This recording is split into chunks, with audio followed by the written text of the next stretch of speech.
Dah, boleh dah tu ke 10. Okey. Nanti dia orang pelan-pelan sambung kan? Pelan-pelan datanglah kot. InsyaAllah. Ustazah boleh ngomong Ustazah? A'udzubillah minasyaitanirrajim. Bismillahirrahmanirrahim. Alhamdulillahirabbil alamin. Assalatu wassalamu ala asyrafil anbiya'i wal mursalin wa ala alihi wa sahbihi ajmain. Rabbi syarih sadri wa yassir li amri wa hlul 'uqdatam min lisani yafqahu qawli. Sekali lagi kita panjatkan rasa syukur setinggi-tinggi jagat ilahi kerana kita dipilih oleh Allah dalam majlis ilmu, masih berada di atas tanah, belum masuk ke bawah tanah, diberikan rahmat, diberikan kemudahan, diberikan kasih sayang, sehingga kita kadang-kadang disebabkan limpahan rahmat dan kasih sayang Allah kita lupa untuk bersyukur. Pagi hari ini kita ungkapkan Alhamdulillahirabbil alamin pada Allah yang telah memberikan segala nikmat yang tidak pernah berhenti. Walaupun ada nikmat-nikmat yang tidak kita panggil, tetap Allah bagi. Sesungguhnya rahmat Allah, nikmat Allah itu jauh lebih besar daripada hukum-hukum Allah, insyaAllah. Jadi banyak-banyaklah kita. Mana? Tak keluar lagi. Allah Ustazah. Hilang di awangan. Suara Ustazah. Unmute dah. Okey dah. Hilang ke Ustazah. Allah. Udara. Alhamdulillah. Buat macam mana? Itulah cabaran online namanya. Cabaran di angkasa. Teknologi sekarang. Teknologi, okey. Okey. Macam tiba-tiba habis je. Habis nyawa ya. Habis nyawa weh. Zoom Google tu dia ada limit kot. Limit masa. Memang Biasa dia tak ada. kita kena pilih. Kalau tidak dia memang 45 minit je. Ya. Normal lah. Harapnya ramai ya dapat join balik link baru ni. InsyaAllah. Harapnya. Harapnya lah. Ya. Orang yang live di FB, tengok di FB dia terus tengok je. Tak lari. Okay. Tak lari, okey? Bagi note kat situ, Min. Sebab dia orang dengar je apa kita cakap sebab tak tutup live. Dah tamat ya. Okey, kenapa? Kita cuba siapa yang Allah bagi rezeki, siapa yang Allah pilih, maka dia akan left ataupun dia akan tunggu ataupun dia ikut FB tak pulanglah. Sebab Allah tak bagi pada semua orang. Ada ini kita mesti ambil kira bahawa Allah tak bagi nikmat rahmatnya pada semua orang. Betul. Allah pilih pada siapa yang aku nak bagi. Bila anything happen, itu saja yang berlaku dalam hidup, itu adalah mahunya Allah. Sebab itu kita kena relax je. Dia rezeki ada, sambung. Tak ada. Maknanya Allah kata kamu dapat banyak ni je. Jangan banyak-banyak. Okay, contoh. Okay. Itulah. Tengah sedap tadi Ustazah. Itulah cerita. Kita cerita ni. Okay. Itulah di antara cabaran-cabaran yang kita kata kita bercakap tadi tentang jangan sampai kita mengalami apa yang kita kata ada akal yang sihat, ada wajah yang cantik, tetapi dalam hatinya ada racun. Ini yang kita takut. Bila kita kata namanya wajahnya cantik, tak dia pun pandai, cerdas. Sebab itu kita jangan terpesona dengan kecerdasan. Jangan terpesona dengan kebijaksanaan. Sebab kita memang tengok orang pandai bercakap pun kita terpesona, pandai bertindak pun kita terpesona, maka kita nak ambil sekali lagi yang kacak, yang lawa, yang tampan, yang mempunyai akal yang bijak dan tajam, tetapi jahat dan tidak berakhlak, kufur pada Allah, kasar dengan manusia, menindas, menekan, menzalimi manusia, maka kacak dan lawa orang seperti ini tidak ada maknanya ataupun cerdiknya tidak membantu untuk dia jadi dekat dengan Allah. Kalau pun cantik, kalau pun tampan, kalau kita kata hina akhlaknya, maka semuanya cantik dan tampan tadi, kehebatan akal tadi akan tenggelam. Akan tenggelam apa sebab? Kalau orang dulu kata dia cerdik tak dapat diikut. Inilah jenisnya. Kalau kita utamakan anak kita nak cerdik je, nak bagi pandai je, dapat A saja, tapi tidak diangkat akhlak anak kita, bermakna anak kita ada kekuatan minda tetapi tak ada kekuatan emosi, tak ada kekuatan hati, tak ada rasa dekat. Maka kita katakan orang-orang yang kita kata cantik dan mencerdas tetapi akhlaknya buruk, maka dia akan tenggelam di dalam kejahatan, dia akan tenggelam di dalam kehinaan. Dan kita kata bukan saja hina dalam hidupnya, hina akhlaknya, tapi yang paling sakut kita kata hina akhlak pribadinya. Okey? Orang ini akan menjadi orang yang paling kita benci. Sebab itu hari ini kita pening kepala nak cari orang baik. Siapa sebenarnya baik? Dan siapa sebenarnya yang kita nak pegang jadi sahabat?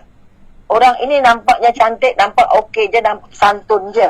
Atau orang ini nampaknya cerdas, banyak bijak, boleh bercakap, boleh mengurus, tapi hatinya sakit. Akhirnya kita sudah tidak dapat menilai yang mana yang sebenarnya baik. Akhirnya kita keliru. Ya, kita keliru, maka sekali lagi mari kita sama-sama jangan terpesona dengan kepintaran akal dan juga jangan terpesona dengan cantik paras rupanya. Okey? Kerana kedua-dua ini akan hilang maknanya. Hilang maknanya tak berfaedah, tak membantu. Okey? Dia akan hilang dan akhirnya orang ini akan menjadi lebih buruk dari haiwan. Lebih buruk dari haiwan. Kita kata, maka kekuatan apa yang diangkat sekarang? Orang yang begini, orang yang kita kata cantik, otaknya cerdas tapi akhirnya menyusahkan orang, zalim, kejam, maka ini orang-orang yang sedang untuk menjatuhkan dirinya lebih rendah dari binatang. Ini yang kita paling takut. Oleh itu kita kata orang yang begini di dalam hatinya ada racun. Orang yang begini dalam hatinya ada racun. Dia nak penting diri sendiri, dia nak orang ikut dia je, cakap orang lain semua salah. Idea orang semua tak pandai, yang dia buat semua betul, yang orang buat semua salah. Apa yang kita kata betul, dia kata salah. Apa yang salah, dia kata betul. Orang-orang beginilah yang menjadi, kita katakan, duri dalam daging. Duri dalam daging, kerana kita kata, di dalam hatinya ada racun. Okey? Maka kita nak elakkan, kita kata, apa tanda-tanda? Bukan secara kosong, secara umum lah. Kita kata macam mana keadaan orang yang ada dua karakter ini. Dia ada cantik, ada handsome, ada cerdas tetapi hatinya beracun. Okey, satu daripada tanda-tanda yang kita boleh, kita kata yang boleh kita tengok, pertama, orang ini paling banyak cakap. Okey. Pagi kita semak dia kita banyak tak bercakap yang tak perlu, yang perlu. Kata kita jenis yang tak boleh ada ruang, dia je nak bercakap. Di mana pun dia lah yang rendah-rendah, dia lah yang buat keputusan, dia lah yang kepo. Ini yang kita kata ada manusia. Manusianya kita kata ada tiga karakter. Ada orang yang kita kata kalau dia datang kalau dia datang kita sakit perut buatnya. Okey? Jadi bila kita pergi, dia tenang. Kita tenang. Oh, syukur Alhamdulillah. Dah balik dah dia. Contoh. Jadi tolong semak kita nak jadi ke orang yang macam mana. Okey? Kedua, orang yang datangnya pun orang tak kisah. Perginya pun orang tak kisah. Dia ada pun orang tak perasan. Dia balik pun orang tak perasan. Ataupun orang tak terasa. Oh, dia ada lah. Ni yang kita kata orang yang ada karisma. Orang yang ada karisma ni, orang yang ada, kalau orang Melayu kata ada ketokohan kan. Ada ketokohan, datangnya kita sedar, baliknya kita cari. Maknanya sekali lagi, pertama kita tak nak jadi orang yang datangnya menyusahkan, baliknya orang senang hati. Itu pertama. Ini orang yang kita kata tadi hatinya beracun. Hatinya rosak. Okay? Hatinya lebih buruk dari haiwan. Kedua, orang yang hadirnya tak kisah, orang tak perasan pun. Orang tak kisah pun, tak ada menyulikkan orang. Dia buat idea je. Dan perginya pun orang tak cari. Orang tak kasih, yang balik ke dia. Lah, tiba-tiba dah tak ada je kasutnya. Contoh. Dan yang ketiga, kenapa ada kategori ini? Ya, kerana bergantung balik tadi, ada rupa paraban kepada kekuatan minda, tetapi paling utama ialah kekuatan akhlak, kemurnian akhlak, kesucian akhlak. Kerana itu Imam Ghazali kata apa? Akhlak kamu bergantung pada iman kamu dipamerkan oleh akhlak kamu. Kita tak boleh kata, oh ini jangan cerita pasal dosa. Dosa tak ada dalam bisnes. Dalam bisnes mesti ada bohong. Dalam bisnes mesti ada tipu. Salah. Siapa yang berniaga dalamnya ada tipu, ada ambil orang punya, ada ambil hak orang, ada nafikan hak orang, ambil untung orang, sakit perut. Sakit perut kita. Maka orang yang ketiga yang kita nak jadi, okay? Orang yang kita nak jadi ialah orang yang datangnya bawa bahagia. Ya Allah. Itu yang akhirnya kadang-kadang orang kata, nasib baik awak datang. Oh, kalau awak tak datang, kau dah nak cerita macam mana. Kau lah apa terjadi. Itu pun salah juga. Okay. Kerana kita sudah menolak Allah. Orang yang kita nak, orang yang datangnya membahagiakan, orang yang perginya dicari. Orang yang kalau dia pergi terasa kehilangan. Itu nak jadi orang hebat. Maknanya orang yang kita kata mungkin, maknanya kalau kita kata yang nak dicari itu artinya pertama bukan sebab cantiknya saja. Kalau dia cantik, syukur Alhamdulillah. Okay? Kalau orang dia cerdas, itu sangat penting. Tapi paling utama, dia punya hati yang bersih dan suci. Bukan hati yang beracun. Apa tanda mudah? Okay? Tanda-tanda ringan lah. Bukan kata 100% kan. Sebagai psikologi, kita boleh nampak daripada luarannya dulu. Okay? Kalau kita kata dia cantik, dia sombong. Dia cantik, dia rasa dia nak duduk depan je. Oh, letih kita. Dia cantik, dia nak orang perhati dia. Asal tak perasan ke saya? Cakap, baju saya ni baju baru ni, jangan main-main. Dia nak orang perasan dia. Itu pun letih juga kita. Itu tanda kulit-kulit luarnya. Akhlak tu beragam. Akhlak tu dah nak mula berbau, contohnya.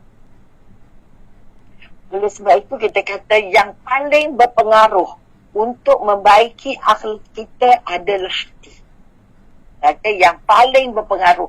Kita cakap macam mana. Kalau hatinya kotor, pusing kok mana, dia tak nampak cantik orang. Dia tak nampak hebat orang. Dia nampak hebat dia. Dia nampak lebih dia. Dia tak tengok hal orang. Sebab ini kita kata orang yang kecerdasan, dia ada kecerdasan minda, tetap ada kecerdasan emosi. Orang yang tak ada empati, tak ada simpati, letih kita. Ini orang yang kita kata tadi, hatinya beracun. Maka kecerdasan yang kita nak didik pada anak kita, pertama dia boleh membina satu, kalau katakanlah penampilan tu Allah dah bagi dah. Tapi kita nak indahkan sajalah. Kalau pakai tak selekeh, kalau pakai tudung, betul-betul lah tudungnya tak ada sengit-sengit contohnya. Kalau berbedok sikit, tak ada bawa muka itu contohnya. Artinya kita dikendaki untuk kelihatan kemas. Kelihatannya selesa orang tengok. Bukan untuk orang tengok, kita pula cakap macam tu. Nanti orang tengok macam mana, nanti orang cakap macam mana, nanti orang dah pula nak bergantung pada orang. Pakai nak elok sikit, nanti orang tengok macam mana, nanti orang tanya macam mana, nanti itu pun salah juga. Okay? Maknanya kita kata kita nak berpenampilan yang sesuai. Kalau dia muslimah lah. Jadi bila sesuai, orang tengok senang, dia pakai pun senang. Itu maknanya diterima. Otaknya, katalah kita dah ada ijazah itu, ada ijazah ini, ada gelaran itu, gelaran ini. Belum tentu apa yang kita ada dalam otak kita ini benar-benar betul. Kita rasa macam betul, tapi ada orang nampak benda dia tak berapa betul. Maka tolong bukalah perbincangan. Tolong bukalah pertukaran-pertukaran fikiran. Tolong berbincanglah sebelum membuat keputusan. Dia duduk di jawatan dia pejabat paling besar, tapi di rumah dia belum tentu besar. Dia dalam kelab dia belum tentu besar. Dalam persatuan dia belum tentu bijak. Sebab itu kita sekali lagi, kita nak tengok hati. Jadi satu daripada yang paling mudah nak kita kesan, ini yang dikata oleh Imam Ghazali. Kata-kata orang yang dalam yang menjadi racun pada hatinya ialah orang yang paling banyak bercakap.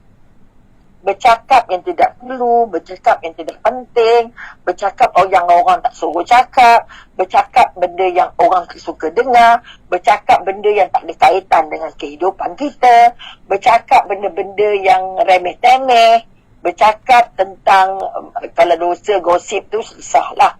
Okay, bercakap tentang fitnah, bercakap tentang kata orang cantik, orang buruk dan sebagainya. Jadi tolong ambil kira. Kita ni nak jadi orang yang banyak cakap ke sikit cakap. Okay. Jadi belajarlah untuk jadi orang yang boleh bercakap bila perlu. Sebab itu ulama kata apa? Kadang-kala diam itu jadi emas. Okay. Mahalnya diam tu. Satu daripada sebab mengapa kita akhlaknya meragam. Sebab kita tak boleh diam. Nak bercakap je gitu. Jadi latih-latih lah tu tak tambah suami isteri. Belajar uzum. Siapa nak diam? Siapa nak bercakap? Kalau dua-dua bercakap, siapa dah tak dengar? Okay? Jadi latihan diam itu sangat sangat mahal. Okay? Jadi kalau kita di antara orang yang dia bukan suka bercakap, banyak cakap. Okay? Bila banyak cakap, dia tak didengar. Itu tanda hatinya sakit. Okay? Dia menjadi racunnya hati. Bila banyak bercakap, banyak salah. Bila banyak salah, banyak dosa. Bila banyak dosa, berat nak ibadah. Okay? Yang kedua, kita kata orang yang hatinya, racunnya hati, apa sebab? Tadi kita kata orang yang banyak bercakap. Kemudian, orang yang banyak makan. Di mana-mana makan jadi nombor satu. Okay, maknanya kata-kata, ni online, payahlah tak ada makan. Jadi kalau kita jumpa fizikal, mesti ada makan. Maka orang yang banyak makan, maknanya apa? Dalam kepala otak dia, yang paling besar ialah makan. Ini juga merupakan satu daripada racun-racunnya hati. Penanda-penanda hatinya beracun. Jadi belajar untuk makan yang perlu. Bercakap yang perlu. Ada masa diam itu emas, bercakap itu perak. Bermakna kita cakap bila diminta bercakap. Bila perlu bercakap. Tetapi ada masanya bercakap itu penting. Bercakap itu emas, diam itu perak. Kalau ada benda-benda mungkar yang ada yang dapat kita tengok, maka bercakap itu emas. Bercakap itu penting. Bercakap itu perlu. Okay? Kalau perlu, maka kita kata bercakap itu perak. Itu kekuatan nilai-nilai harganya. Kalau dari segi material, minta maaf saya. Kemudian kita kata, apa lagi yang menyebabkan racunnya hati? Orang yang terlalu banyak melihat. Tengok macam-macam. Okay, kalau pergi supermarket, nak tengok semua apa yang ada kat supermarket. Nak tengok semua, kalau kata pergi restoran, nak tengok semua makanan yang ada. Okay? Artinya banyak-banyak melihat. Kalau ada pameran perhiasan, nak tengok semua. Ada pameran tudung, nak tengok semua. Artinya terlalu banyak melihat juga menandakan hatinya tak sihat. Okay? Hatinya tak sihat. Sebab itu sekali lagi, yang paling banyak, yang paling mudah kita buat dosa apabila kita pergi ke pasar, kata Nabi. Pasar kita dah jadi supermarket, dah jadi high market, dah jadi macam-macam market ada. Di situ banyak perkara-perkara yang kadang-kadang kita tak ada niat nak beli. Dia dalam senarai pun. Alah nak tengok je. Okay. Orang buat lelong kasut, tengok. Lelong beg, tengok. Pada beg ada 4 lori dah kat rumah. Contoh. Okay. Apa je orang lelong lah. Apa saja yang kita kata harga murah. Kabarannya online. Mudah-mudahan gangguan-gangguan ini tidak berterusan, insyaAllah. Mohon dengan Allah. Bismillahirrahmanirrahim. Sekali lagi kita masuk semula, kita ungkap kembali Alhamdulillahirrahmanirrahim.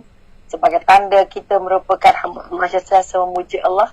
Alhamdulillah. Dan juga Allahumma salli ala Sayyidina Muhammad sebagai satu daripada tanda kasih sayang kita kepada Rasulullah yang memberikan kita segala panduan dan bimbingan semestinya kita layak untuk menjadi calon syurga atas syafaat baginda. Maka Allahumma salli ala Sayyidina Muhammad harus sentiasa meniti di dalam bibir kita di sepanjang hari. Kerana sahabat pernah bertanya, berapa banyak saya harus berselawat kepadamu ya Rasulullah. Kata, adakah suku hari, separuh hari, 23 hari, tapi Nabi kata apa? Yang terbaik ialah kamu berselawat sepanjang hari. Akhirnya kamu akan diberikan bimbingan, diberi ketenangan dan diberikan ampunan dan layak masuk ke syurga. Ini sebahagian daripada pesanan Rasulullah. Sebanyak mana kita nak memberikan, menggambarkan rasa cinta kita kepada Rasulullah. Jadi sekali lagi terima kasih kepada pengerusi Datin yang menghubungi saya, dan juga daripada semua jawatankuasa lembaga perempuan Islam, lembaga kebajikan perempuan Islam yang berusaha untuk bersama-sama kita mengisi kehidupan kita dengan majlis-majlis ilmu. Mudah-mudahan Allah angkat usaha kita ini, ataupun kita kata Allah berikan kekuatan kepada kita untuk terus mencintai Allah melalui ilmunya, mencintai Rasulullah, mencintai ilmu melalui ilmunya, kerana impian kita masuk syurga. Syurga dengan ilmu seperti ikan dengan air. Bila kita kata syurga dengan ilmu seperti ikan dengan air, bermakna kalau kita tak tambah ilmu, maka kita tak bertambah dekat dengan syurga. Sebab itu kita kata orang yang menambah ilmu adalah orang yang berusaha untuk dekat dengan Allah, bermakna dia berusaha untuk dekat dengan syurga. Orang yang tidak begitu berkenan dengan majlis ilmu, bermakna dia dibawa jauh oleh syaitan, maka kemungkinan besar jauh dari syurga, jauh dari Allah. Ini kekuatan yang kita nak angkat. Maka bersama kita pagi ini mendidik diri supaya kita merasakan majlis ini, ilmu ini merupakan satu daripada apa yang kita kata vaksin hati. Satu daripada bahan yang mampu untuk merawat diri kita, merasa bahawa setiap saat aku akan dijemput Allah. Setiap saat aku sedang diperhati Allah. Setiap saat aku bersama dengan Allah, dan setiap saat yang aku tahu aku pasti akan dijemput bertemu Allah. Dengan harapan ini, dengan azam ini, dengan doa ini, insya-Allah kita tidak leka, kita tidak dilekakan oleh apa-apa permasalahan pun dalam hidup kita, untuk terus menyuburkan diri untuk mencintai majlis ilmu. Ini kekuatan-kekuatan yang kita nak angkat. Mudah-mudahan kekuatan ini menjadi sebahagian daripada karakter. Kekuatan ini menjadi sebahagian daripada usaha kita. Bukan saja bertambah ilmunya, bukan saja bertambah hartanya, tetapi yang paling penting bertambah iman, bertambah keyakinan, dan yang paling penting bertambah amal-amal soleh. Sebab itu kalau kita merujuk kepada surah Al-As saja, kita kalau dipesan oleh Imam Syafi'i, kalau kamu pakailah surah Al-As ini, okay, maknanya kita kata dia menjadi sebahagian daripada penyebab untuk kamu meraih syurga. Sebab itu kita kata wal-as demi masa. Maka jagalah masa.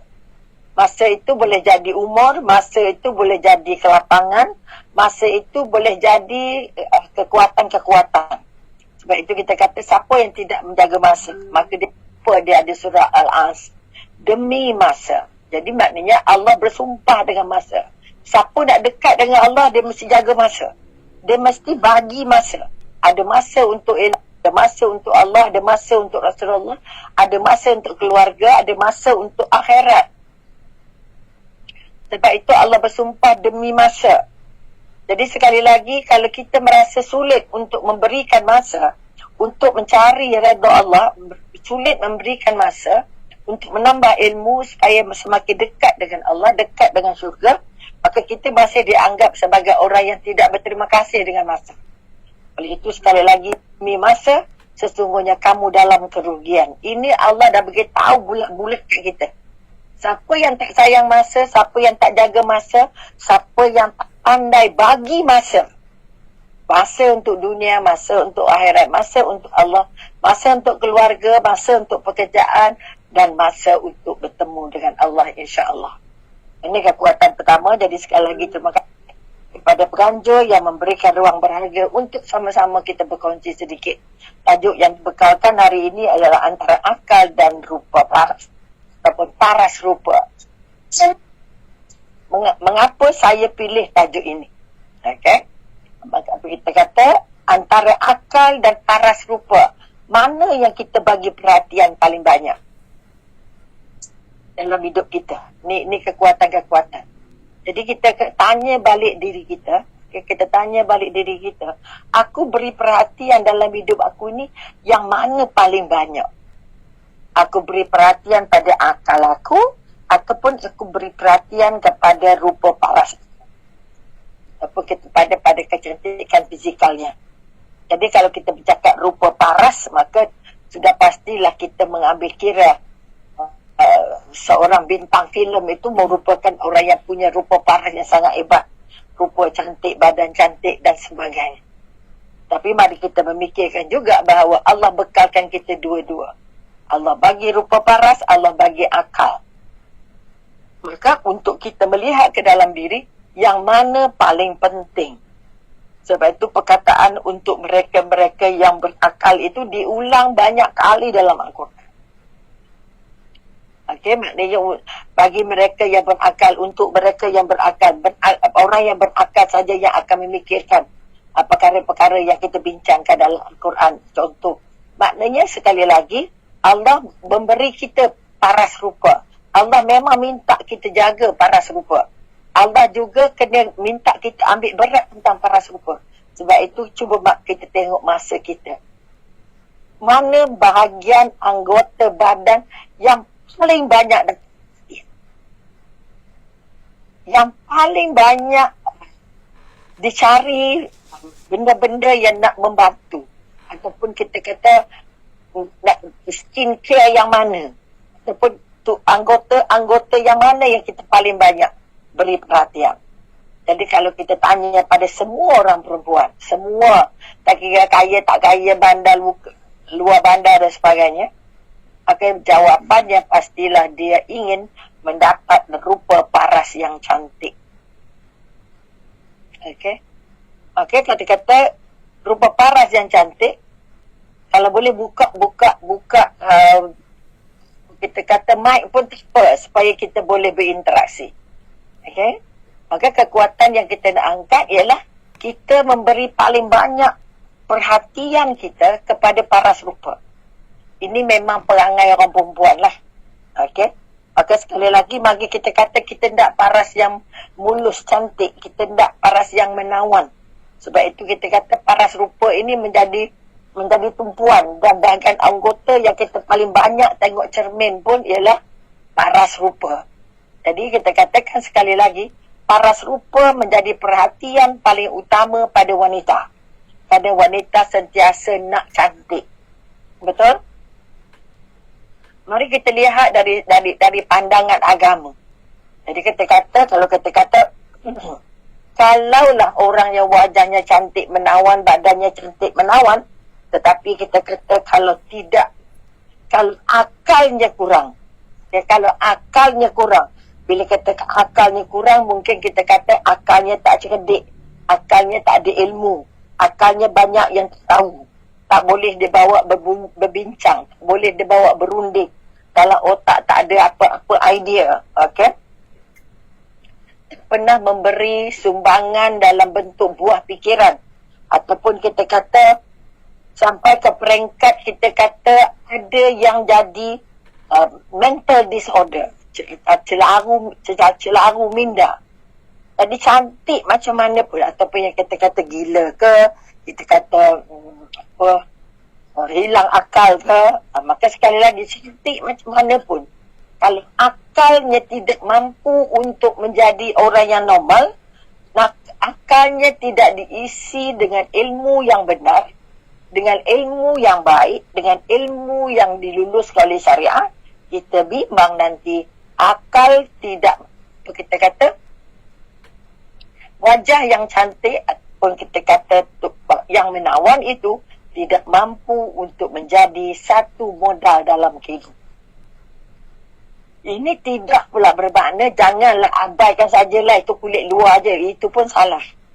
Sebab itu kita kata wanita diberikan satu keinginan paling tinggi, satu keinginan yang paling tidak pernah habis, tidak pernah berhenti, ialah untuk jadi cantik, untuk kelihatan cantik. Kerana dia merasa kalau cantik dia akan jadi puas hati. Maka dari hari ini, sebab kita kata kalau tunggul yang buruk pun kalau dihias jadi cantik juga, kan? Jadi kalau boleh pagi ini kita nak menyemak dalam diri kita, sejauh mana aku bagi perhatian kepada cantiknya rupa paras. Cantiknya pada rupa paras tu banyak mana masa yang diambil. Banyak mana bahan yang kita beli untuk jaga akal ataupun nak jaga paras rupa. Nak jaga kulit, nak jaga pigmentation, nak jaga kedut, nak jaga macam-macam. Hingga ada produk-produk yang fokusnya anti-aging. Kita yang umur-umur kita ni, kita nak mencari anti-aging. Nak mencari bahan-bahan perawat yang boleh melambatkan penuaan. Kalau boleh tak nak tua. Tak nak kelihatan tua. Letih juga. Jadi akhirnya kita akan jadi hamba kecantikan. Kita, walaupun tak ada yang lebih cantik je lagi, sebab kita bukan kata orang tua tak cantik tu. Maka cantik kita harus ditampung dengan kecantikan. Maka kita katakan tadi, kita kata cantik macam mana pun, tetapi kalau akalnya tidak boleh diseimbangkan dengan kehidupan harian, bermakna cantik itu tidak menyumbang apa-apa. Maka tidak menyumbang apa-apa. Sebab itu kita kata, yang paling takut sekali akal tidak dapat ditampung oleh ataupun tidak dapat diseimbangkan sehingga berlakunya apa yang salah dia kata betul, apa yang betul dia kata salah. Maka kita katakan sekali lagi, kalaupun rupa paras secantik mana pun, tetapi kehilangan keseimbangan mental ataupun keseimbangan kesihatan akal, semua kecantikan tadi tidak ataupun rupa paras tadi tidak membantu apa-apa. Sebab itu kita dilarang. Ada yang kita kata kenapa ada orang beri perhatian cantik. Ada cantik boleh membawa kita kepada riak. Cantik boleh bawa kita kepada sombong. Cantik boleh kita merasa kita ni lebih istimewa dari orang lain. Kita boleh dihazab oleh iblis untuk merasa kita lah ratunya, kita lah. Bila ada orang komen sikit, kenapa tak cantik, jadi sikit perut. Okey, oleh itu sekali lagi pada pagi ini, mari kita menyemak dalam kepala kita apa cantik yang kita nak cari. Apa cantik yang kita nak cari. Jadi katalah kalau siapa hari ini birthday dia agak-agak. Ada orang yang ada birthday hari ni? Dia boleh buka mic sikit? Pasal kita tak bercakap boleh je kot. InsyaAllah. Okey, Puan Zakia buka sikit mic supaya boleh bersembang. Saya nak pergi Februari. Oh, Februari belum lagi lah. Okey. Data-data yang lain tak ada? Jangan. Siapa yang birthday je bulan ini? Arwah suami je Ada semalam, juga. Ustazah. Bila ya arwah suami ke? semalam. Gitu. Okey. Umurnya berapa gagak? 60. Sebutan hari lahir yang keberapa? Lahir 55 berapa, Ustazah? Kita nak ngira pun tak pandai. Kena ada cikgu Mac ni. Itulah. Okey, kalau 55 maknanya sudah 60. 67 apa? 67. 67. Dah 10 tahun dah pergi, Jadi, Ustazah. oh ya ke? Dah berangkat? Dah berangkat. 7. Bismillah, hari jadi je Dah semalam. Oh ya gitu.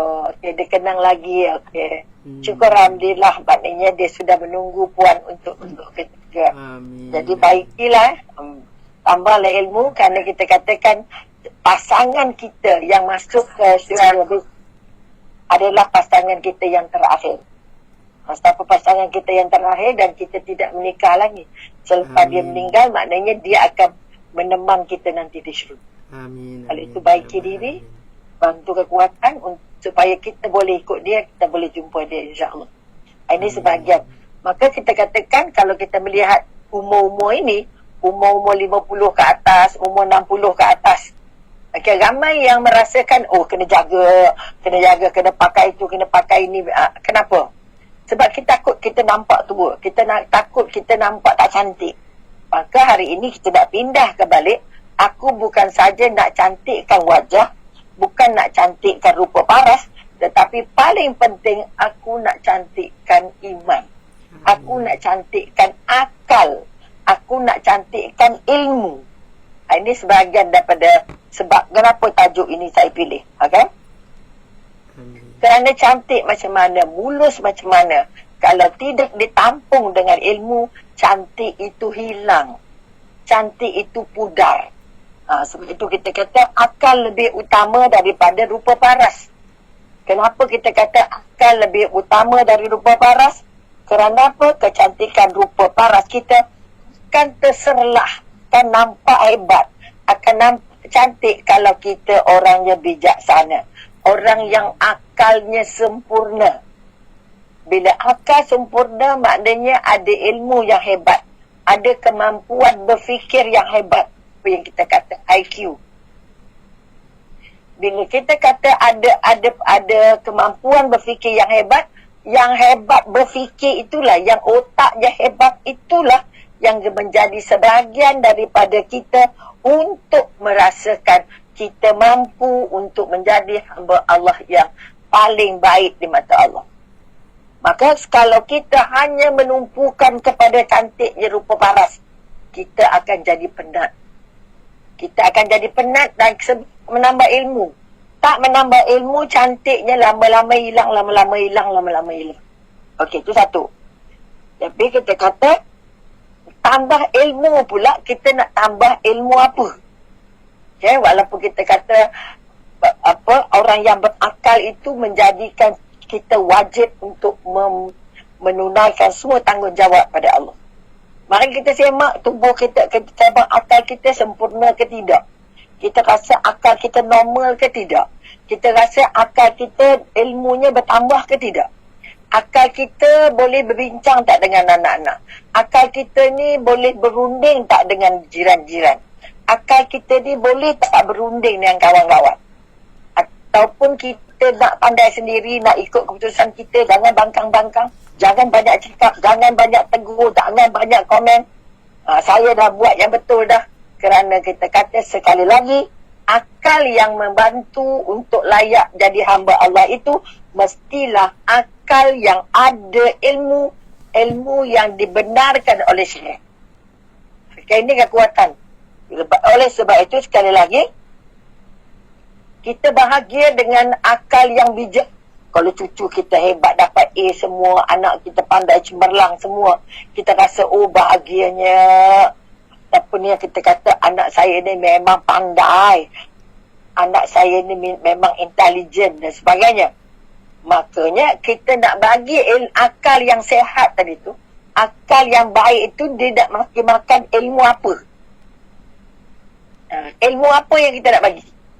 Ini yang kita kata, akal itu akan baik, akan cantik sekiranya dia dapat ilmu-ilmu yang sesuai dengan kemahuannya Allah. Jika tidak, apa terjadi? Okay? Ada orang pandai, cerdik, intelijen, genius, tetapi apa yang terjadi? Ilmu-ilmu yang dia ada, ilmu-ilmu yang membantu dia untuk jadi zalim dengan manusia, untuk menjadi tidak santun dengan manusia, untuk jadikan dia tamak, untuk menjadikan dia, kita katakan, melampaui batas. Maknanya kita kata, ramai orang yang kita kata merasakan mampu menyelesaikan berbagai keperluan hidup, keperluan lainnya, keperluan zahirnya, tapi sulit untuk mengurus keperluan batinnya, ataupun keperluan rohaninya, ataupun kekuatan jiwanya. Okey? Kita boleh urus soal makan minum, soal pakaian, soal kesihatan, tempat tinggal, kerjaya dan sebagainya. Tapi tentang kehidupan batinnya, kita masih ramai yang teraba-raba sampai sekarang. Sebab itu kita kata kita jarang memikirkan jiwa kita. Kita jarang memikirkan macam mana nak cantikkan hati saya. Apa yang kita kata dengan SQ, kecerdasan spiritual. Kita sudah ada di sekolah, kita fokus 100% kecerdasan minda. Kita pun fokus anak-anak kita, cucu-cucu kita untuk cerdas mindanya. Tetapi kita sangat jarang fokus untuk membangun kecerdasan mentalnya. Okey? Maka terbangunlah mereka-mereka yang kita katakan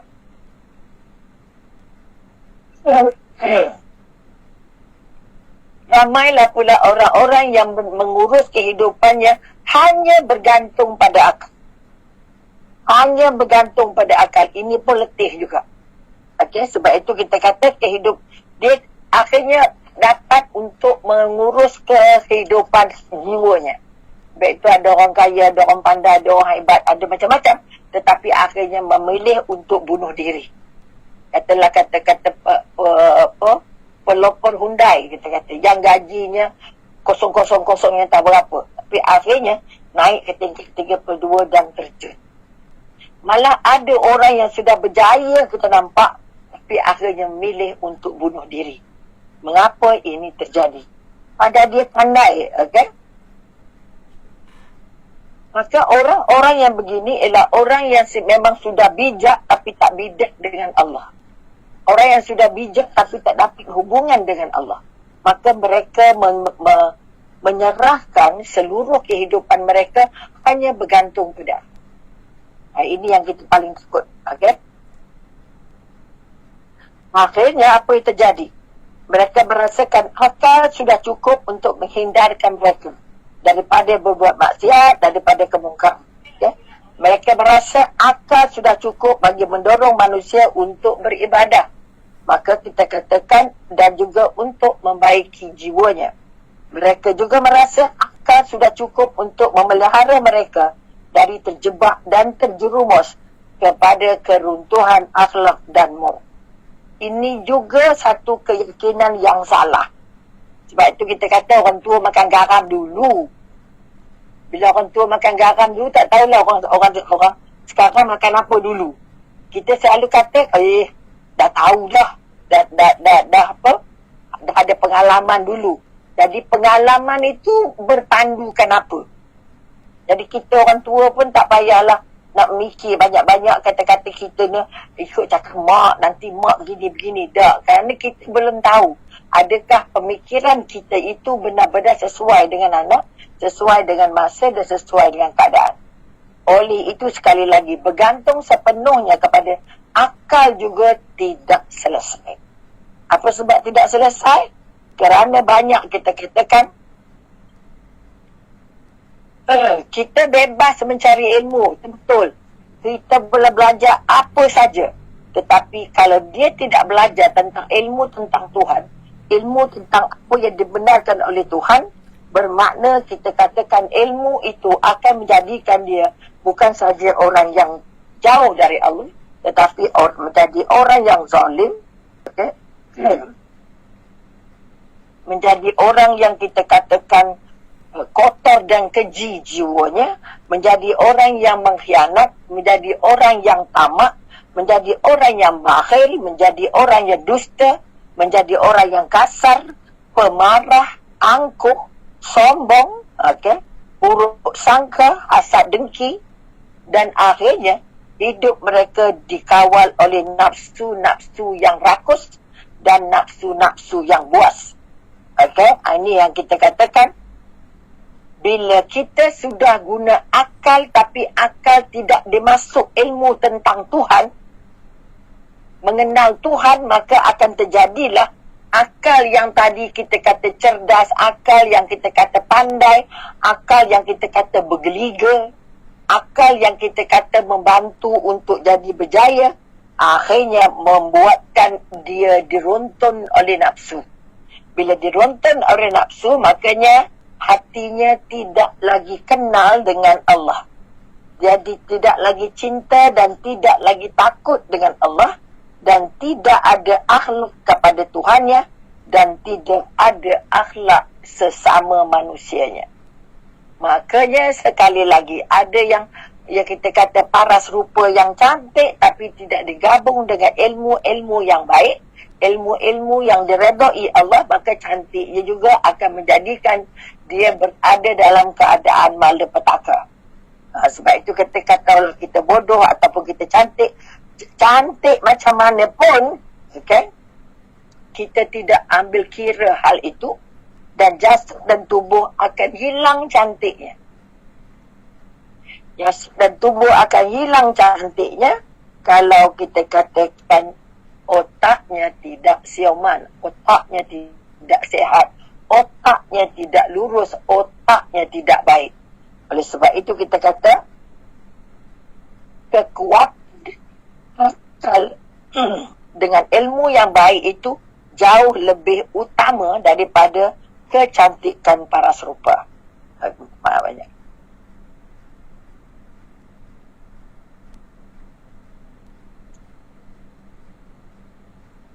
Sebab itu bijak pandai mengatakan apa? Kecantikan paras rupa itu akan jadi paling cantik, kelihatan cantik sekiranya dia memiliki akal yang ada ilmu yang sempurna. Ilmu yang sempurna yang pertama tidak lain dan tidak bukan ilmu mengenal Allah. Bila kata-kata ilmu mengenal Allah bermakna dia tidak hanya bergantung kepada akal. Dia akan sampai kita katakan kalau kita kata dia pandai, apakah nilai akal yang dia tahu dari segala sesuatu, dia tahu semua. Ada orang yang pandai semua, okay? Pandai berujar, pandai menyelidik, pandai mengkaji, pandai merumus. Tetapi kalau pandai-pandai ini dia miliki, tetapi hatinya jahat, maka otaknya bergeliga semua, pandai semua penyelidikan itu ini. Tetapi bila hatinya jahat, bila hatinya gelap, dan bila hatinya kotor, maka kecerdasan tadi, kehebatan akalnya tadi tidak akan membantu dia menjadi lebih selamat di dunia dan selamat di akhirat. Oleh sebab itu, kita nak bangun balik kekuatan. Apa kekuatan yang kita cari? Sebab itu kita kata jangan terpesona dengan kecantikan. Kerana kecantikan itu boleh membantu kita, boleh mendorong kita menjadi buta. Okey, apa buta yang kita takut? Buta mata, buta pandangan memang Allah bagi. Tapi yang kita paling takut adalah buta hati. Bila kata-kata buta hati, maka dia akan menjadi, kalau dia kata dia rasa dia paling cantik, maka akan muncullah apa yang namanya bangga diri. Ada yang nanti ujub, ada yang jadi riak dan sebagainya. Sebab itu ada yang jadi takabur. Saya pakai apa-apa, tak memang kulit saya ni asli. Wah, jangan main-main. Saya tak ada diet tapi badan saya insya-Allah cantik. Maka ada yang akan jadi takabur dan ada yang akan jadi riak. Sebab itu Allah kata, aku akan memalingkan dari keterangan-keteranganku orang-orang yang menyombong diri di muka bumi ini tanpa hak. Jadi orang yang sombong dengan apa yang ditampilkan Allah dalam dirinya, artinya cantiknya, putihnya, pandainya, jangan akhirnya boleh menyebabkan dia jatuh kepada perbuatan-perbuatan tidak menarik ataupun kata-kata jatuh kepada zon sombong. Kita susah hati bila kita kata orang cantik jadi sombong, orang kaya jadi sombong, orang yang mempunyai harta jadi sombong, orang yang jawatan besar jadi sombong. Ini semua adalah kekuatan-kekuatan yang telah digenggam oleh iblis. Sebagai hamba Allah, patutnya bila dia semakin pandai, bila dia semakin kaya, bila dia semakin dihormati, selagi dia diberikan amanah yang besar, maka dia patutnya lebih tunduk dengan Allah. Tapi apa yang terjadi? Kebanyakan kita yang dapat limpahan nikmat, yang dapat semua yang terbaik, tapi banyak yang tanggal dengan Allah, banyak yang jauh dengan Allah. Maka Allah ingatkan, okay? Sebab itu kata Allah menutup setiap hati orang-orang yang sombong, yang bersifat angkuh, angkara. Maknanya kalau otaknya bergeliga, tapi hatinya busuk, hatinya buruk, hatinya kotor, Allah kata apa? Aku tutup. Maka begitulah Allah menutup setiap hati orang yang sombong. Sombong merupakan satu daripada ciri-ciri penghuni neraka. Ciri-ciri orang yang layak masuk neraka. Dia ada 3 paling sikit. Pertama, dia sombong. Kedua, lidahnya jahat. Lidahnya sombong. Cakap tak ada yang elok kecuali yang buruk, yang menghina, yang merendah. Dan yang ketiga, orang yang berkelakuannya kasar. Okey? Maka 3 ciri ini kadang-kadang disebabkan cantiknya, disebabkan mulusnya, disebabkan rupa barasnya, maka terbina rasa riak, terbina rasa sombong, terbina rasa angkuh kerana adanya kelebihan-kelebihan itu. Maka pesanan Umi, pastikan bahawa apa yang Allah anugerahkan kepada kita harus diangkat dengan rasa syukur. Bukan diangkat dengan rasa sombong. Bukan diangkat dengan rasa riak. Bukan diangkat dengan rasa ujub. Ini kekuatan-kekuatan yang kita nak angkatkan. Semua yang Allah bagi itu adalah pinjaman. Sebenarnya kita boleh jadi cantik, dia boleh jadi buruk. Begitu juga dengan akal. Manusia paling utama dan paling penting. Dan mereka maka diminta dibuka hatinya. Namun kekecewaan setiap orang yang menyombong diri dan keras hati. Memang kita kata kita hendak Allah bagi kita kekuatan. Kita hendak Allah bukakan hati kita untuk taat dengan Allah, untuk ingat Allah, untuk ingat kematian, untuk selamat dari neraka. Tetapi kalau akhlaknya buruk,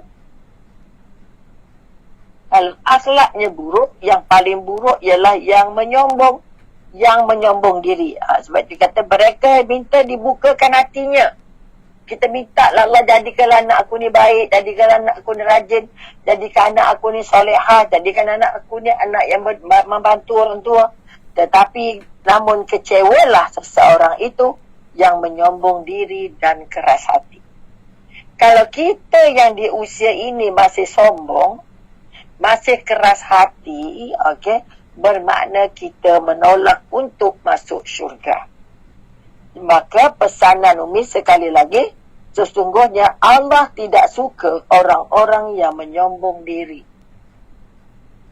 Tolong tarik semua rasa sombong yang ada dalam diri. Tarik semua supaya tidak muncul sombong itu dalam kelakuan. Tidak muncul sombong itu dalam perkataan. Tidak muncul sombong itu dalam pergerakan. Kadang-kadang tengok cara berjalan kita tahu, oh ini orang sombong. Tidak sombong dari segi pakaian. Tidak sombong kerana jawatan. Jadi sebenarnya sangat banyak sebab-sebab punca-punca orang boleh terjebak ke dalam keadaan sombong. Dalam keadaan riak. Okay, this will be end. Maka kekuatan yang kita nak angkat sekarang, bagaimana agaknya kita dengan memiliki wajah yang cantik mulus tadi. Okey. Akan menjadi hamba Allah yang benar-benar dekat dengan Allah. Bukan orang yang sombong, bukan orang yang keras, bukan orang-orang yang kita katakan keras hati. Kata semak balik, kita keras hati tak? Kita riak, kita sombong tak? Kadang-kadang orang pergi umrah saja. Ini umrah saya yang ke-10 kali. Allah, tak payah sebutlah umrahnya berapa kali. Kerana itu ada di dalamnya, ada riak, ada ujub. Ini yang kita paling takut. Orang yang ada paras rupa yang cantik, sekali lagi, tolong ambil kira bahawa kita merasa bahawa dengan adanya itu kita merasa ekstra, bermakna kita sudah salah. Okey, kita sudah salah menilai diri kita. Kita sudah salah meletakkan diri kita sebagai orang yang lebih istimewa dari orang lain. Oleh sebab itu, mari kita tengok balik. Kita kata cantik macam mana, tapi akalnya tak boleh pakai, akalnya tak sihat, akalnya negatif. Sebab itu kita kata kita ada IQ ni intelligent. intelligent quotient, emotional quotient, spiritual quotient. Maknanya kita ada 3 kecerdasan yang paling utama, sebenarnya ada banyak kecerdasan lain. Maka orang yang IQ-nya tinggi tetapi tidak dapat ilmunya, orang yang IQ tinggi, orang yang paras rupa cantik, ini satu gabungan yang sangat hebat. Tetapi jika dia tidak dapat apa yang namanya spiritual quotient, kecerdasan merasa dekat dengan Allah, maka kecantikan paras rupa, kecantikan kekuatan minda yang dia ada tidak membantu dia untuk merasa namanya bahagia. Sebab bahagia itu mahunya Allah. Maka akal yang sihat, akal yang Allah hendak, akal yang Allah kurniakan adalah akal yang pertama dalam otaknya ada ilmu tentang Allah. Ada ilmu tentang Allah, maknanya ada ilmu tentang sifat-sifat Allah, tentang keagungan Allah, yang akhirnya dia merasa sangat bahagia kerana hidupnya di samping Allah. Hidupnya diredai Allah, hidupnya dibimbing Allah, hidupnya mendapat perlindungan dari Allah. Ini kekuatan-kekuatan yang kita dah angkat. Maka sekali lagi kita kata, maka orang yang tadi parahnya cantik, akalnya cantik, maka dia terjauh dari sombong, terjauh dari kikir, terjauh daripada memandang orang lain rendah, ataupun kita kata menghina orang, atau memandang orang lain tak penting, memandang orang lain tu tidak saraf. Ini semua akal-akal rosak, akal-akal yang Allah tidak terima. Maka dengan sebab itu kita sekali lagi tolong bangun, jangan ada sombong, jangan ada angkuh, jangan ada kasar, okey? Kerana bila kita memiliki semua ciri-ciri ini, walaupun kita pandai melangit, dia tidak akan membawa kita kelihatan seperti bijak. Dia tidak akan membuat kita diperlukan. Dia tidak akan membuat kita orang senang dengan kita. Kebanyakan mereka yang sombong, mereka yang merasakan sudah bijak akalnya, sudah pergi universiti, sudah ada kelulusan, semua ini akan mengangkat dia. Dia pegang oleh nafsu, maka nafsulah akan memerintah dia, sehingga terbangunlah apa yang namanya khianat, terbangunlah apa yang namanya keji, terbangunlah nama buruk sangka, terbangunlah namanya dusta, kasar, pemurah, angkuh, sombong, serta hasad dengki. Ini yang sedang menjala masuk dalam masyarakat. Orangnya pandai, orangnya cantik, orangnya baik, bekerja di tempat yang sangat baik, tapi kadang-kadang disebabkan akhlaknya tidak terpimpin, disebabkan akal tidak memegang agama tentang mengenal Allah dulu, maka betulkanlah dia menjadi manusia paling zalim, dan betulkanlah dia menjadi manusia paling kasar. Oleh sebab itu, kekuatan kecerdasan minda sahaja, kecantikan fizikal sahaja tidak akan mampu untuk memudahkan perjalanan kita menuju akhir. Okey, sebab itu kita kata kalau pun cantik, kacak, bijak, pandai, cerdik, tetapi tenggelam dalam maksiat, okey, dan akhlaknya hina dan kotor, dan peribadi-peribadi yang ditampilkannya kotor, maka kecerdasan otak yang hebat juga tak guna, cantikan yang hebat juga tidak menyumbang.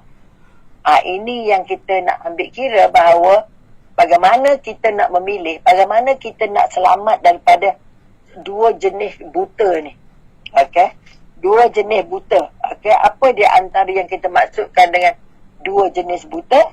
Pertama, kita kata buta yang sebenar. Buta yang sebenar yang Allah bagi itu dan memang tak banyak jumlahnya, tetapi yang paling banyak jumlahnya ialah buta hati.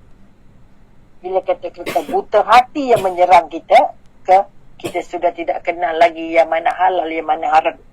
Maka orang yang maka apa yang dipesan oleh Allah, kerana sesungguhnya bukanlah mata zahir itu yang buta, tetapi yang buta adalah hati yang ada di dalam dada. Surah Al-Hajj ayat 46. Bermakna kita nak semak balik diri kita. Mata aku ni celik tak tehat jiwa aku. Mata aku ni celik tak agaknya nak ingat akhirat. Mata aku ni celik agaknya nak meneliti Al-Quran. Kalau mata tak celik, kita bimbang. Matanya buta di sini dan buta di sana. Maka cantik macam mana pun otaknya, tetapi kalau hatinya buta, tidak lagi membantu.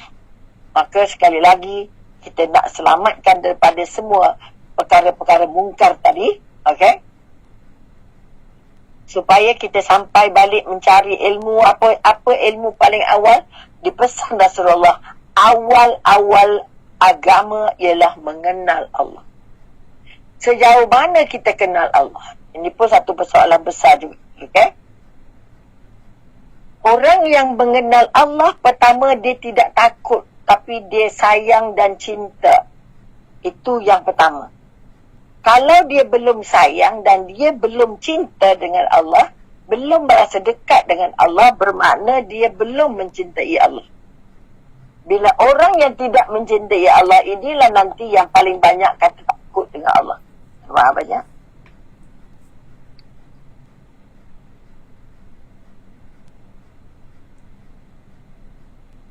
Kita nak kata mengenal Allah ni nak kenal dari sudut mana?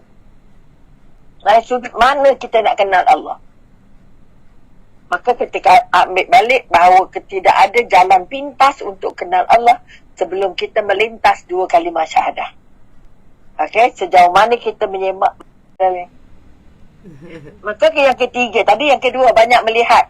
Kalau boleh tak payahlah tengok macam mana. Itu sebabnya kita kata orang perempuan ini kalau boleh jangan dibagi bebas sangat. Kerana dia semua nak tengok.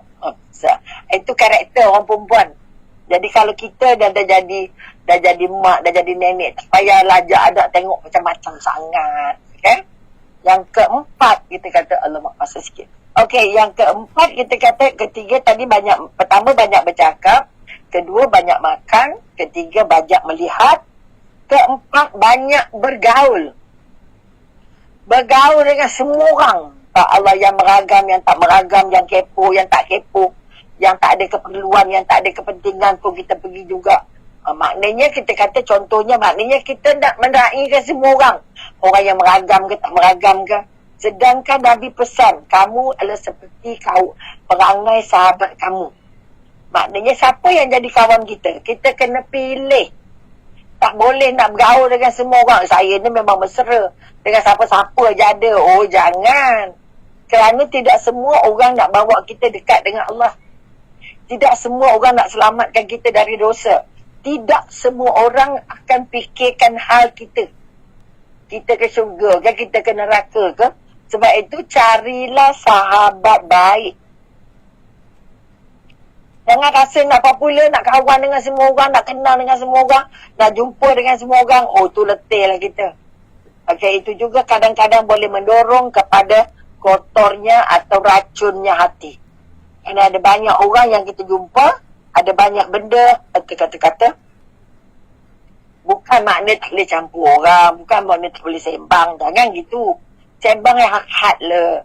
Bergaul pun hak lah, yang penting-penting, yang rasanya sangat perlu, yang rasanya tidak membawa kita kepada benda-benda tak cantik, tidak yang boleh mendorong kita dekat dengan Allah, untuk yang boleh nasihat kita kalau kita salah. Itu sebab kita kata carilah teman seperjalanan. Teman seperjalanan maknanya kita nak pergi situ, dia pun nak pergi situ. Itu kita kata seperjalanan. Okay, maknanya bila orang tua kata carilah kawan-kawan seperjalanan. Yang seperjalanan PN-nya lebih kurang kita, matlamat hidupnya lebih kurang kita, perangainya pun lebih kurang kita, baiknya pun lebih kurang kita. Itu kekuatan. Tapi kalau dapat yang lebih baik dari kita, itu lagi bahagia. Lagi bahagia. Kerana kita kata sahabat juga boleh mendoakan sahabat. Jadi sekali lagi, untuk melindung hati kita, okay, hati kita daripada terus merasa sakit, okay, maka belajarlah untuk minimize, untuk kurang-kurangkan sikit. Kurang-kurangkan sikit bercakap, kurang-kurangkan sikit makan, kurang-kurangkan sikit melihat, dan kita kata jangan sampai berlebihan. Bergaullah hak-hak yang mampu, hak-hak yang dekat, jiran, sahabat, kerabat, yang kita kata ada kekuatan-kekuatan yang kita kata kalau jiran dah wajib, hak jiran ada, hak saudara ada, hak agama ada. Maknanya bergaul dengan jiran pun bukan semua jiran. 40 rumah tapi 40 pun Nabi kata pilih-pilih lagi. Tapi kalau pun dia bukan Islam, maka kita kena pegang dia sebagai jiran. Sebab itu pertama, kalau jiran kita itu saudara kita, maka hak dia dua. Pertama hak jiran, kedua hak saudara. Kalau yang jiran kita itu seagama, maka bukan saudara, maka hak dia pun dua. Maknanya ada hak agama, ada hak saudara seagama dan ada hak jiran. Kalau jiran kita itu bukan Islam, maka dia ada satu saja hak, iaitu hak jiran. Maknanya jangan hilangkan hak jiran itu. Jadi ini yang kita kata banyak bergaul. Tadi kita tengoklah di mana ruang-ruang bergaulnya dan apa yang menjadi implikasi bahawa kita perlu bergaul dengan dia. Bergaul dengan ulama, bergaul dengan orang baik-baik, bergaul dengan orang yang dekat yang kamu dengan Allah, bergaulkan dengan orang yang mampu tegur kamu kalau kamu buat salah. Itu di antara kriteria orang yang kita kata layak untuk digauli. Okay, dan mungkin cara hidup dia boleh mendorong kita jadi lebih baik dan sebagainya. Okay? Perkara-perkara ini harus diambil kira dalam proses bergaul. Maka saya katakan, kenapa kita tak boleh sampai buta hati? Kenapa nak jaga hati? Jangan jadi buta hari. Allah dia bagi dua jenis buta. Di antara dua buta. Buta mana yang kita nak? Kita kalau boleh, sedar Allah nak gurahkan boleh melihat ni. Bersyukur banyak-banyak. Ya Allah, Tuhan, sejak lahir mata aku boleh melihat. Sejak lahir mulut aku boleh bercakap. Sejak lahir, Ya Allah, aku bersyukur telinga aku sejak lahir boleh dengar. Aku bersyukur, Ya Allah, sejak lahir otak aku sihat. Ya Allah, aku bersyukur, Ya Allah, sebab jantung aku dari dulu sampai sekarang tak pernah berhenti, Ya Allah. Ini untuk merasa kita sangat dekat dengan Allah. Aku sakit, Allah bagi sihat, Ya Allah. Kalau aku redha dengan sakit, Allah bagi ampunan, Ya Allah. Allah bagi kekuatan-kekuatan untuk meraih apa yang namanya cinta Allah. Kalau aku tak cukup, Allah bagi cukup. Kalau kita katakan, kalau aku dalam keadaan sedih, Allah rawat aku dengan dari sedihnya. Kalau aku kehilangan, Allah gantikan dengan yang lain. Ya Allah, kalau aku berdosa, kalau aku buat maksiat, Allah terima taubat aku. Aku diampun dosa, diangkat darjat. Ini kekuatan-kekuatan yang kita nak ambil balik. Bagaimana nak menentukan, nak jadikan hati kita tidak buta. Buta mata kita tak dapat elak. Tapi yang kita jealous lah dengan orang-orang buta ni, bila orang buta boleh hafal 30 juzuk. Kita juzuk ke 30 pun tak lepas. Ini hebatnya. Sebab itu kita kata, kita ambil kira bahawa selagi Allah bagi mata boleh melihat, maka jangan biarkan hati kita buta. Jangan biarkan hati kita buta. Petanda kenapa hati buta? Okey? Kalau kita tengok firman Allah dalam surah apa tadi? Al-Hajj tadi. Kerana sesungguhnya bukanlah mata zahir kamu yang buta, tetapi yang buta adalah hati yang ada di dalam dada.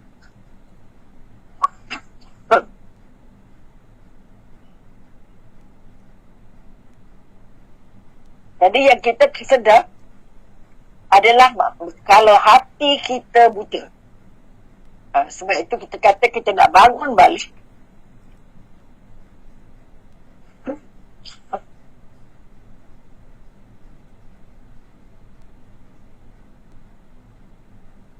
Orang-orang yang dinyatakan Allah dalam ayat tadi, mata mereka terbuka luas. Tadi kita kata ayat Al-Hajj ayat 46. Surah Al-Hajj ayat 46 yang bermaksud, kerana sesungguhnya bukanlah mata zahir yang buta, tetapi yang buta adalah hati di dalam dada. Maka kita kata apa yang dimaksudkan hati di dalam dada? Orang yang dinyatakan adalah mata mereka terbuka luas, tetapi hati mereka gelap gelita. Apa pun kebaikan tak nampak. Maka ini berpunca dari tidak tahu, tidak belajar tentang ilmu Allah. Kedua, kita kata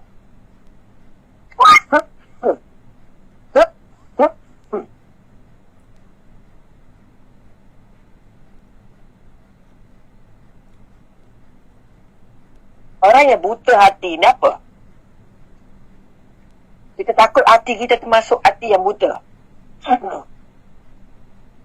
Sebab kita nampak, kemudian kita kata mereka, orang yang hatinya buta, mereka tak nampak kebenaran. Nampak, susah nak terima, hendak terima. Itu buta lah namanya. Okay? Tak nampak peringatan-peringatan dari Allah dan tak nampak kebesaran-kebesaran Allah. Mereka hanya nampak dunia tapi tak nampak akhirat. Itu juga kita katakan buta. Jadi buta hati ni bukan mudah ya, atau bukan kecil. Okey? Kerana mata kasar mereka dapat melihat. Okey? Dapat memandang seperti mata orang lain, tapi dia tidak dapat melihat keagungan Allah yang ada depan mata. Okey? Tanda-tanda keagungan dan kekuasaan Allah dalam ciptaannya tidak dapat dilihat dan dirasa oleh mereka. Sebab itu Allah pesan, bila kamu menatap ke mana pun kamu memandang, kamu pasti akan melihat Allah.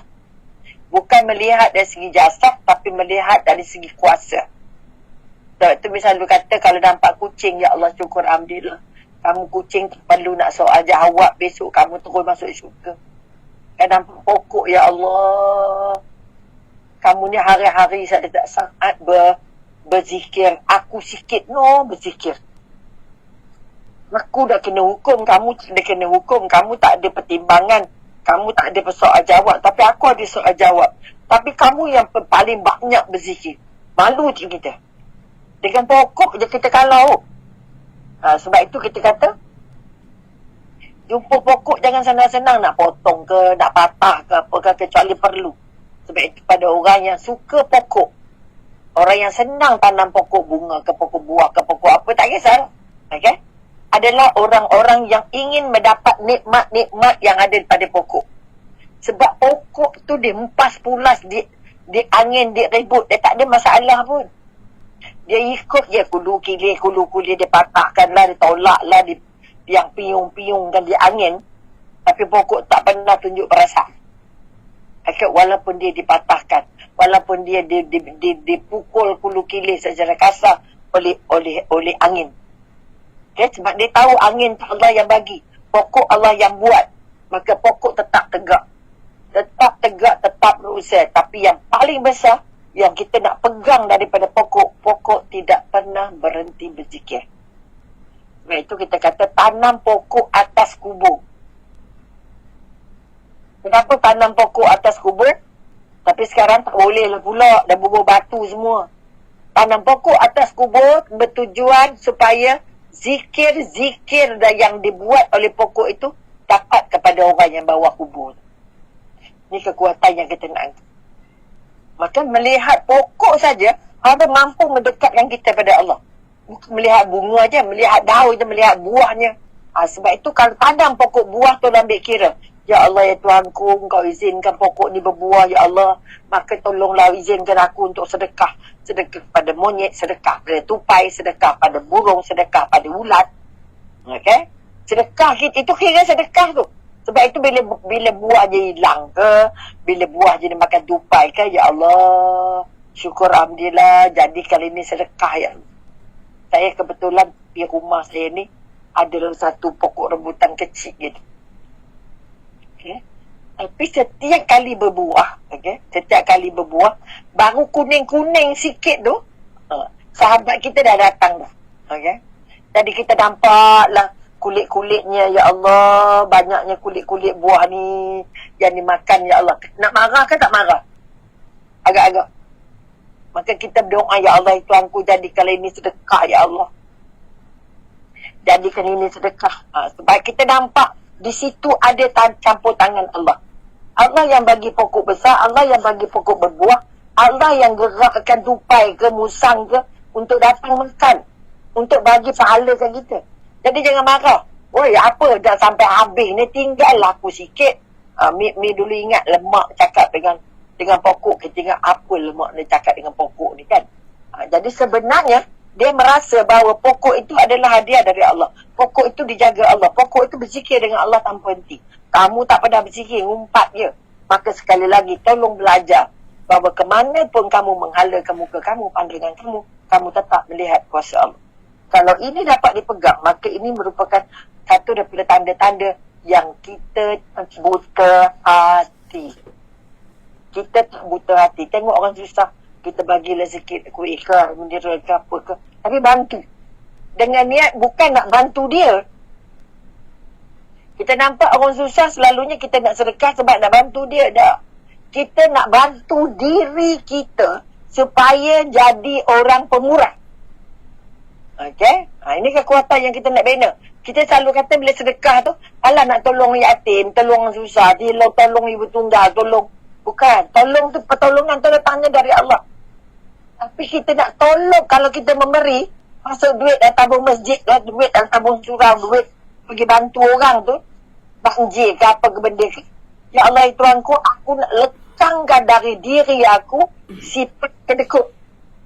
Aku nak masukkan dalam diri aku ini sifat pemurah. Ini dia antara macam mana kita nak elak atau macam mana kita nak supaya termasuk ke dalam orang-orang yang buta tadi. Kata-kata buta mata hadiah dari Allah, tapi buta hati Allah disebabkan oleh kecuaian kita. Kelemahan kita, tak nak belajar, tak nak beramal, kurang beramal. Sebab itu kita kata, bagaimana nak masuk syurga, macam mana dapat keberkahan? Pertama, kamu mesti sedekah dengan Allah. Kedua, kamu mesti istiqamah dalam ibadah. Tiga, kamu mesti mimpi kamu mati husnul khatimah. Keempat, kamu mesti jangan berhenti untuk buat amal jariah. Ataupun kita kata kita nak buat amal soleh. Tu surah Al-As tadi kita apa kata? Demi masa sesungguhnya kamu dalam kerugian kecuali mereka yang beriman. Kecuali mereka yang beriman. Orang yang beriman rasa Allahnya dekat. Kita sempat nak kata buruk orang sebab aku bukan baik sangat. Orang yang beriman dan beramal soleh. Kalau nak rasa berkat dalam hidup, dua ni kena pegang. Aku beriman dan beramal soleh. Kemudian menasihati dengan sabar. Nak betulkan anak, betulkan cucu, betulkan keluarga, sabar. Nak nasihatkan orang, orang tak nak dengar, sabar. Okey? Ini kekuatan-kekuatan yang Allah sudah bekalkan dalam surah yang paling pendek. Untuk kita jaga supaya hatinya tidak buta di dunia dan tidak buta di akhirat. Oleh itu sekali lagi, orang yang hatinya buta, dia tak nampak keagungan Allah, tapi dan juga dia tidak nampak yang halal dan haram secara jelas. Ini takut ni. Contohnya makan di restoran yang tak jual babi. Non-pork.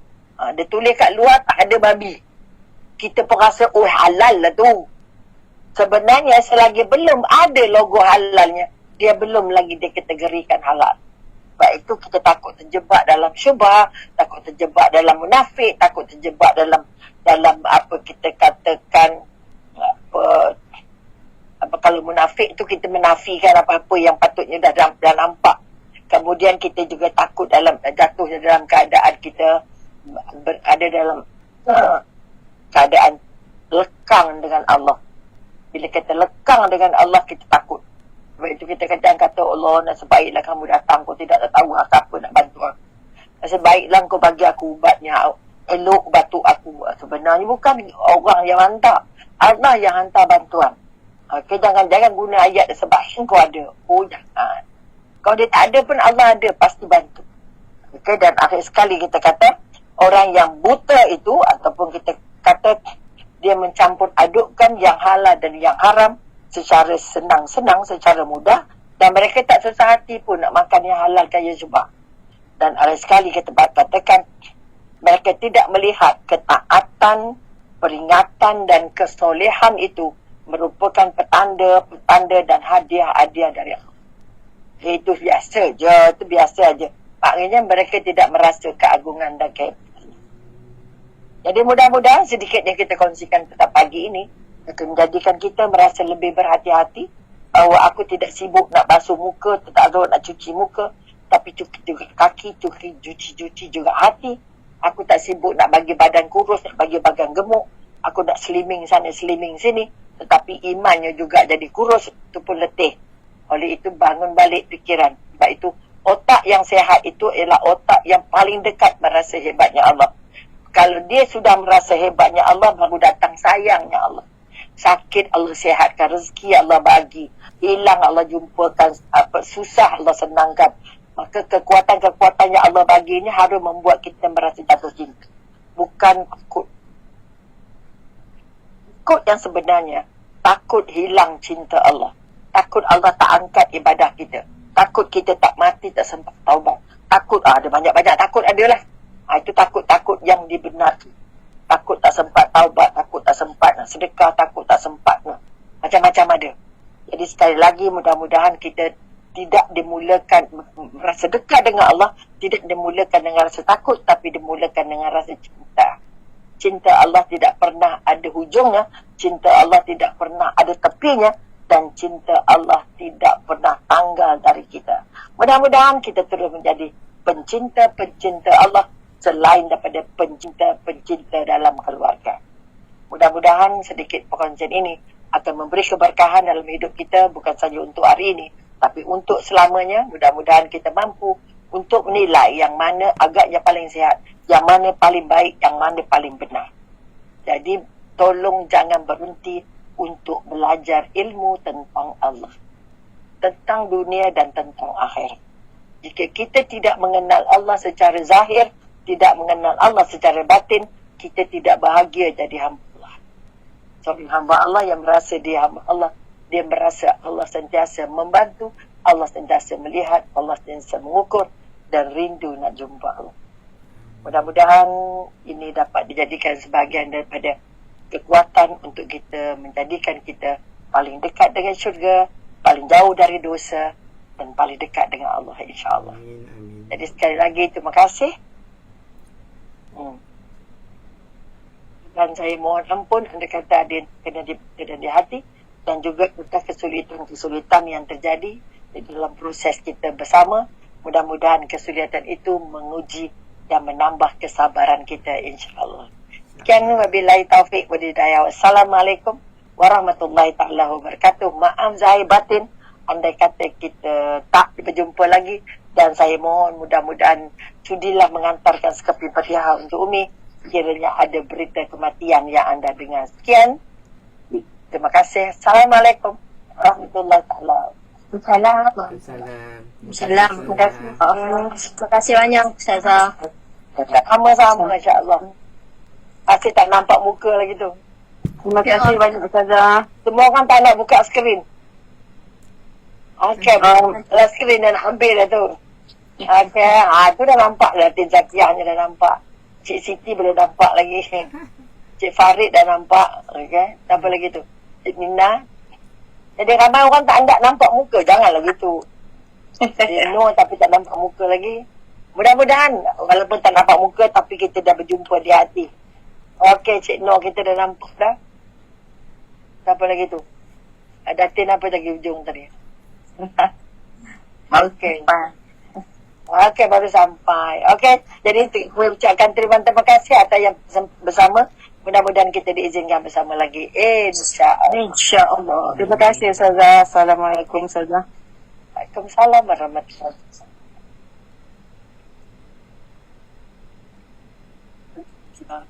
Mana kita? Terima kasih, Ustazah. Sama-sama kasih. Okey, terima kasih Datin yang membagikan link-linknya. Okey.